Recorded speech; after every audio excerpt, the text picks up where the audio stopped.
চিতাবাঘ, royal Bengal tiger আর এবার ভল্লুক।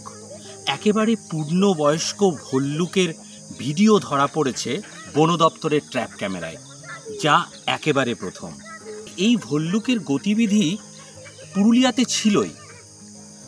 মানুষজন যেমন মুখোমুখি হয়েছিলেন, তেমনি ভল্লুকের অজস্র পায়ের ছাপ মিলেছিল বিষ্ঠা। কিন্তু কখনোই বন দপ্তরের ট্র্যাপ ক্যামেরায় একেবারে ভল্লুকের চলাফেরার ভিডিও ধরা পড়েনি। আর এই ভিডিও ধরা পড়তেই উল্লসিত বন দপ্তর। সরকারিভাবে স্লথ বিয়ারের হিসেব রাখতে চলতি শীতেই গণনা শুরু হবে। প্রজেক্ট স্লথ বিয়ার কনজারভেশন সমগ্র পূর্ব ভারতে এই প্রথম। এই প্রজেক্টের জন্য মাস্টার প্ল্যান তৈরির প্রক্রিয়া শুরু হয়েছে। তত্ত্বাবধান করবেন রাজ্যের প্রধান বন্যপ্রাণ সংরক্ষক সন্দীপ সুন্দ্রিয়াল। পুরুলিয়া বন বিভাগের দাবি, পূর্ণবয়স্ক পুরুষ মহিলা মিলিয়ে কম করে 10-11টি স্লথ বিয়ার এখন আছে পুরুলিয়ায়। পুরুলিয়া বন বিভাগের ডিএফও অঞ্জন গুহ বলেন, মোটামুটি দেখুন, আমাদের যা ধারণা তাতে 3 থেকে 4টি পূর্ণবয়স্ক মেল এবং প্রায় 6 থেকে 7টি পূর্ণবয়স্ক ফিমেল আছে বলে আমাদের ধারণা। এবং ঝাড়খণ্ডের যে লাগোয়া জঙ্গল আছে সেখানেও কিন্তু তাদের মুভমেন্ট আছে।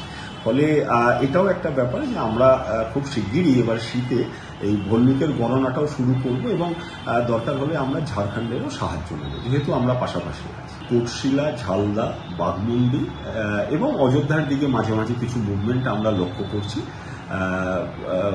সংরক্ষণের খাতিরে আমরা স্পেসিফিক বলতে চাইছি না, ওভারঅল আমাদের এটাই পাওয়া।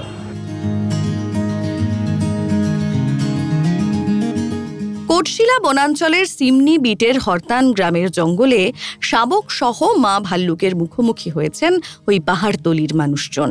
ভাল্লুক স্লথ হলেও তার থেকে বাঁচতে ঝুমুরকে হাতিয়ার করেছেন পাহাড়তলির বাসিন্দারা।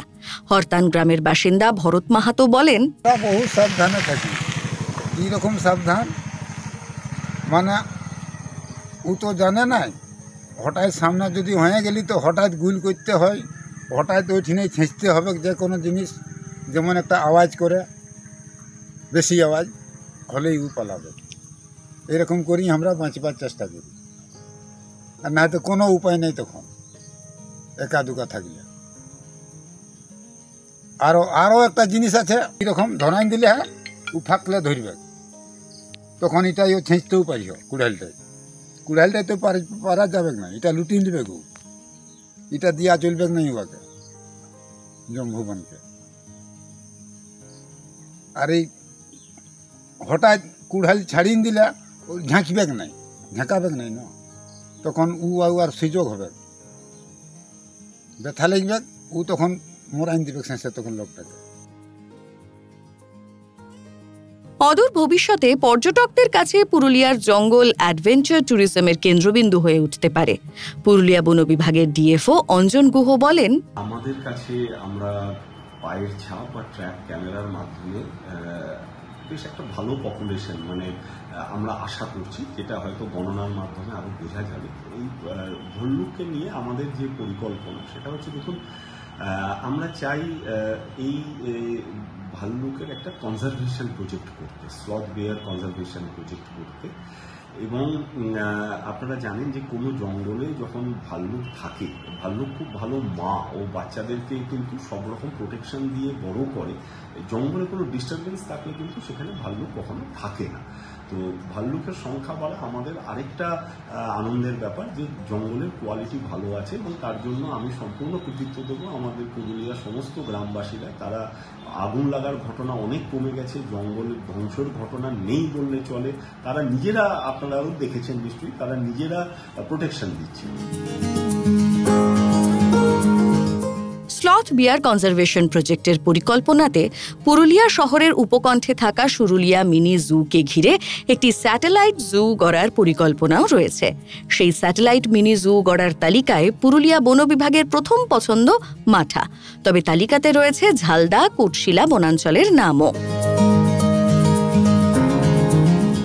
সত্যি পুরুলিয়ার জঙ্গলের চরিত্র একেবারেই বদলে গিয়েছে। ভল্লুক সবচেয়ে বেশি দেখা যাচ্ছে এই ঝালদা 2 ব্লক অর্থাৎ কোটশিলা রেঞ্জের সিমনি বিটে, অর্থাৎ যেখানে লেপার্ড বা চিতাবাঘ রয়েছে। তবে বিভিন্ন গ্রামে ভল্লুক সন্ধে হলেই নামছে এবং সারা রাত দাপিয়ে বেড়ানোর পর ভোরেও দেখা যাচ্ছে। তারা মূলত উই পোকা খাচ্ছে, এমনকি মানুষের মুখোমুখিও হচ্ছে। তো সবে মিলিয়ে এই শীতের মরশুমে এখানে কটি ভল্লুক আছে তার গণনাও শুরু করবে পুরুলিয়া বন বিভাগ। পুরুলিয়ার কোটশিলা বনাঞ্চলের হরতান গ্রাম থেকে ক্যামেরায় অমিত লাল সিংদয়ের সঙ্গে সুমিত বিশ্বাস, সংবাদ প্রতিদিন .in।